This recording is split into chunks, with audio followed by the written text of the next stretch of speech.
بسم اللہ الرحمن الرحیم۔ السلام علیکم۔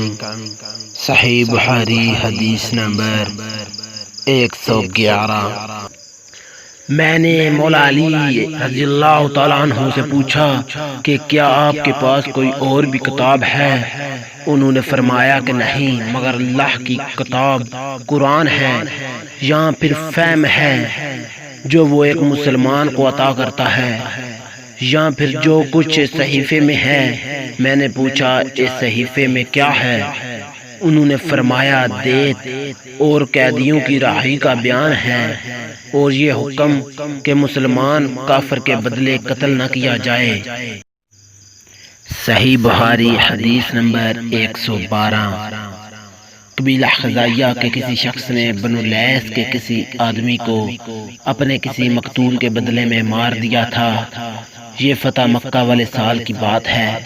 رسول پاک صلی اللہ علیہ وسلم کو یہ خبر دی گئی۔ آپ صلی اللہ علیہ وسلم نے اپنی اونٹنی پر سوار ہو کر خطبہ پڑھا اور فرمایا کہ اللہ نے مکہ سے قتل یا ہاتھی کو روک لیا۔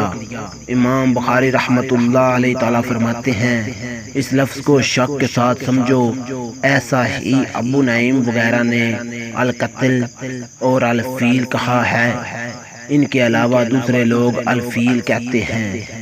پھر رسول اللہ صلی اللہ علیہ وسلم نے فرمایا کہ اللہ نے ان پر اپنے رسول اور مسلمان کو غالب کر دیا، اور سمجھ لو کہ وہ مکہ کسی کے لیے حلال نہیں ہوا، نہ مجھ سے پہلے اور نہ آئندہ کبھی ہوگا۔ میرے لیے بھی صرف دن کے تھوڑے سے حصے کے لیے حلال کر دیا تھا۔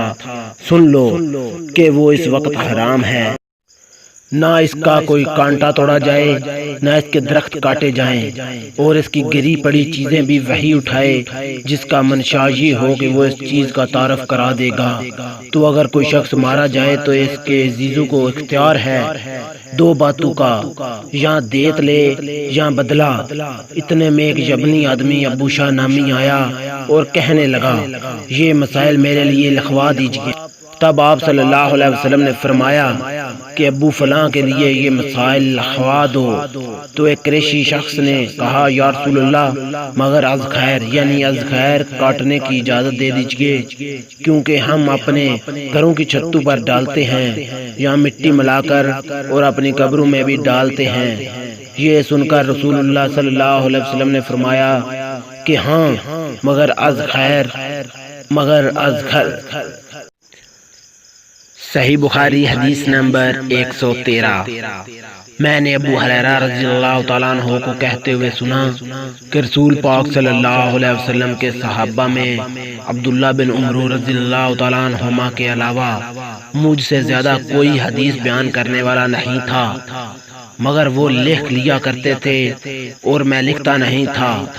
دوسری سند سے معمر نے وہاب بن منبع کی متابعت کی، وہ حمام سے روایت کرتے ہیں، وہ ابو ہریرہ رضی اللہ تعالیٰ عنہ سے۔ صحیح بخاری حدیث نمبر 114۔ جب نبی کریم صلی اللہ علیہ وسلم کے مرض میں شدت ہو گئی تو آپ صلی اللہ علیہ وسلم نے فرمایا کہ میرے پاس سامان کتابت لاؤ تاکہ تمہارے لیے ایک تحریر لکھ دوں، تاکہ بعد میں تم گمراہ نہ ہو سکو۔ اس پر عمر رضی اللہ تعالیٰ عنہ نے لوگوں سے کہا کہ اس وقت آپ صلی اللہ علیہ وسلم پر تکلیف کا غلبہ ہے، اور ہمارے پاس اللہ کی کتاب قرآن موجود ہے جو ہمیں ہدایت کے لیے کافی ہے۔ اس پر لوگوں کی رائے مختلف ہو گئی اور شور و غل زیادہ ہونے لگا۔ آپ صلی اللہ علیہ وسلم نے فرمایا میرے پاس سے اٹھ کھڑے ہو، میرے پاس جھگڑنا ٹھیک نہیں۔ اس پر ابن عباس رضی اللہ تعالیٰ عنہما یہ کہتے ہوئے نکل آئے کہ بے شک مصیبت بڑی سخت مصیبت ہے، وہ چیز جو ہمارے اور رسول اللہ صلی اللہ علیہ وسلم کے اور آپ کی تحریر کے درمیان حائل ہو گئی۔ صحیح بخاری حدیث نمبر 115۔ ایک رات نبی کریم صلی اللہ علیہ وسلم نے بیدار ہوتے ہی فرمایا کہ سبحان اللہ، آج کی رات کس قدر فتنے اتارے گئے ہیں اور کتنے ہی خزانے بھی کھولے گئے ہیں۔ ان حجرہ والوں کو جگاؤ، کیونکہ بہت سی عورتیں جو دنیا میں باریک کپڑے پہننے والی ہیں وہ آخرت میں ننگی ہوں گی۔